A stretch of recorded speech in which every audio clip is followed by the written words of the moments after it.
Hello friends, welcome to Creative Medicine. In this lecture, we will learn about First, diseases of nose. So, in the diseases of external nose,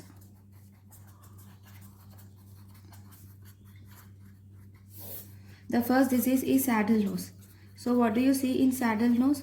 In saddle nose, there is an external deformity of the nose where the nose is like this. There is a small, this is saddle, right? The nose is saddle nose. So, it is a little depressed like this. This is saddle nose. Okay, so this is saddle nose is a little depressed part of the nose. It is bony or cartilaginous part can be depressed. The etiology of the saddle nose mainly includes it can be due to leprosy, where there will be nasal perforation first and then the saddling occurs. Second, the etiology it can be due to syphilis also, where again there occurs in tertiary syphilis, nasal perforation occurs and then there will be saddling of the nose, especially in tertiary syphilis. Then whenever there is trauma, you can see the saddling of the nose is seen. And then if there is a hematoma formation might distract the nose and hematoma formation might distract the septum and it causes saddle nose deformity. So hematoma also destroys the nasal septum and thus causes saddle nose. And if there is abscess also destroys the nasal septum causing saddle nose. In tuberculosis also. So all these causes will cause saddle nose. If there is a saddle nose, then you will have to do an surgery so that you can increase you can remove this deformity, and that is called as augmentation rhinoplasty is done for the saddle nose. Then we have the next thing is crooked nose. So what is crooked nose? In crooked nose you will see presence of the crooking. The deformity is seen. The nasal septum is deviated to one side but the tip of the nose is always in the center. So that is crooked nose. That is one type. Second, the deformity is going away like this. This is crooked nose. And in crooked nose you will have to bring the dorsum and tip together, and thus you will see that as the normal nose can be obtained. Okay, so this is also you do a surgery. Then you have humped nose. So in humped nose it is like a hump. The nose looks like this, like a hump. So this is humped nose. Okay, in this you will have to do reduction rhinoplasty should be done. Then we have the next important is choanal atresia. So what do you see in choanal atresia? In choanal atresia, first and foremost, there is a membrane which is present in the nose and the palate. Between the nose, this is the mouth. Between the nose and the palate, you will have a membrane which is present here. On the back, near the posterior choana, you will see a membrane called as Bakofaryngeal membrane. Normally, this Bakofaryngeal membrane should obliterate.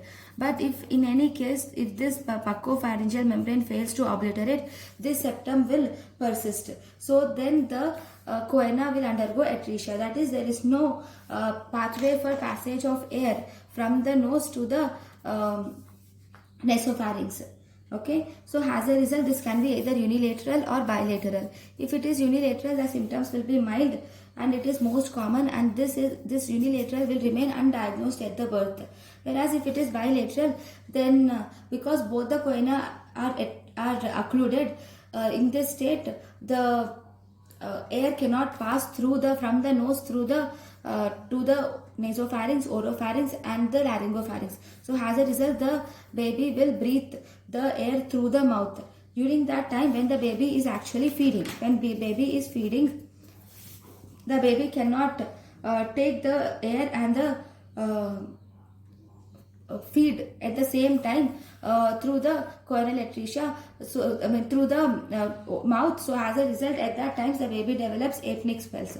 Then how are you going to diagnose it? The diagnosis is, first you will have to you can use a probe. You can use a probe and then you can see whether the probe is passing through the nose to the nasopharynx and then to the oropharynx or not, number one.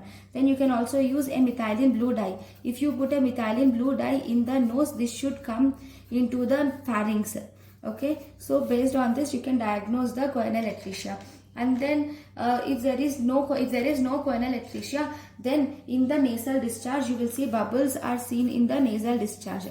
But if there is choanal atresia, no bubbles will be seen in the nasal discharge. So this is one way of diagnosing the choanal atresia.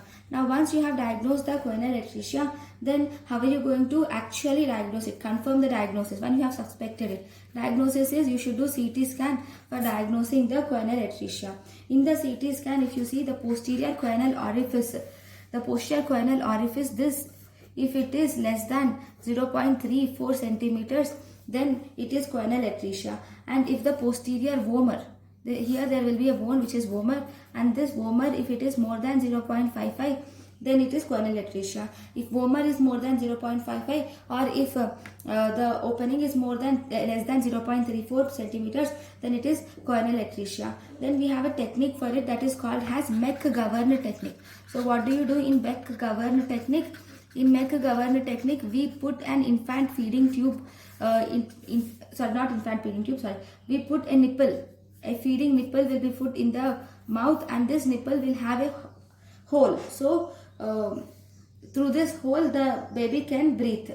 Okay, then this is just a temporary technique. After you do this technique, you will have to by 1.5 years of age, you should do a permanent or a corrective surgery should be done. A corrective surgery for choanal atresia should be done through the intranasal route. Okay, then after surgery you should give mitomycin should be given to prevent the synechia formation. Then in utero, if there is in utero exposure to methimazole or carbimazole, then the patient develops with choanal atresia, esophageal atresia, and also developmental delays. Then there is choanal atresia is associated with a syndrome called as charge syndrome. In charge syndrome, we have coloboma, heart diseases, choanal atresia, retarded growth, genital anomalies, and ear anomalies. Okay, so this is choanal atresia. These are the different deformities of nose. Thank you, and thank you for watching.